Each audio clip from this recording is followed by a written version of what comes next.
Hello there, everyone, and welcome to Testy Tuesday. Well, actually, it's the eve of Testy Tuesday. Yeah, it's Monday evening.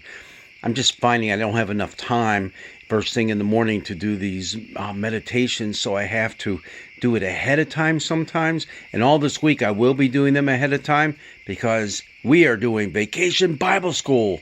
And we're having an awesome time down at church. It's just so busy, and getting down there and getting set up, it just doesn't afford me the time to do these.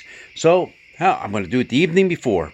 And we're going to talk about something that we have talked about time and time and time again. The prophet Isaiah. 66 chapters long. Huge book of the Bible. Huge. And as we've also spoken, we've mentioned that very likely there was a prophet Isaiah who may have had other people who were very close to him, his own disciples, and they probably had a hand in writing portions of this book as well. Probably we think there's at least 3 different prophets who went by the name of Isaiah. All right?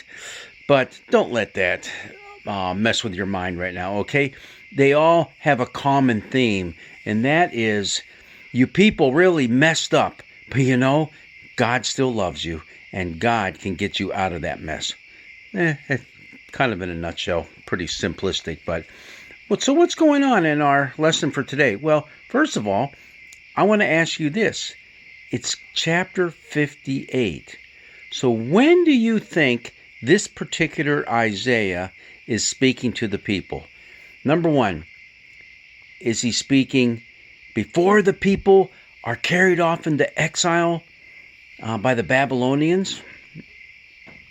Number 2, if it's chapter 58, are the people now in captivity in Babylon? Or number 3, have the people as of yet been freed from captivity by Cyrus the Persian and allowed to return to Jerusalem? So, all right, 66 chapters, 58 is the number we're in for this week. What do you think? Well, the answer is the people have returned. Now, they've returned, and you know what they find? A total mess, a disaster. Jerusalem has just laid in ruins for decades. And it's just one holy mess. So there are a number of other prophets that we have, minor prophets, Nehemiah, Ezra, that talk about rebuilding the walls and the temple and things like that. But Isaiah is one who's there and trying to tell the people, okay, yeah, it's a mess, but God is still there for you and with you. You just need to clean up your act. You still haven't learned your lesson. You were carried off into captivity. Now you're a whole new generation of people coming back, and you just haven't learned the lessons of the past. And essentially, this chapter 58 covers 2 items of importance for the people. One is the whole practice of fasting, and the other is observing the Sabbath. Yeah, fasting and observing the Sabbath. Our particular section is more focused on the Sabbath because it's going to be verse 9, the second half of verse 9, going through the end of the chapter, which is verse 14. Let me just read a portion of that. If you remove the yoke from among you, the pointing of the finger, the speaking of evil, if you offer your food to the hungry and satisfy the needs of the afflicted, then your light shall be like the noonday. The Lord will guide you continually and satisfy your needs in parched places and make your bones strong, and you shall be like a watered garden, like a spring of water whose waters never fail. And it goes on all the way there, and it talks then about the Sabbath. You see, this part really was looking back on the fasting part where, oh man, the way you're fasting isn't very pleasing to God because you're just going through the motions, so to speak, and it really hasn't affected your life or the way you treat those around you.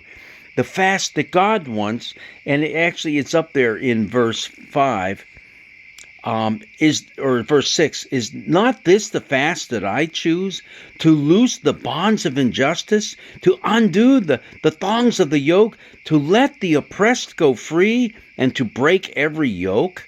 Yeah, and feeding the hungry and taking care of the needy in your midst. That's the fast that God wants. It's a religious thing that you do in order to spur you on to do the things that you're supposed to be doing as the people of God. Okay, now when we get to the very end of this chapter, that's where it gets pretty explicit. If you refrain from trampling the Sabbath, what?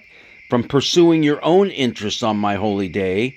And if you call the Sabbath a delight and the holy day of the Lord honorable, and if you honor it, not going your own ways or serving your own interests or pursuing your own affairs, then you shall take delight in the Lord, and I will make you ride upon the heights of the earth. I will feed you with the heritage of your ancestor Jacob, for the mouth of the Lord has spoken. In other words, good things will follow. And it's important that you observe the Sabbath. Take the time to reflect, worship, rest, all those different things. And evidently, it's just not happening right there. And so what are the people doing? They're looking around at all the destruction that they see in the city, and they realize, hey, we're not getting anywhere. And this is what Isaiah is now speaking to them. God wants you to be his people. God wants you to enjoy life, and it can be yours again. Just do the right things. The RIGHT things.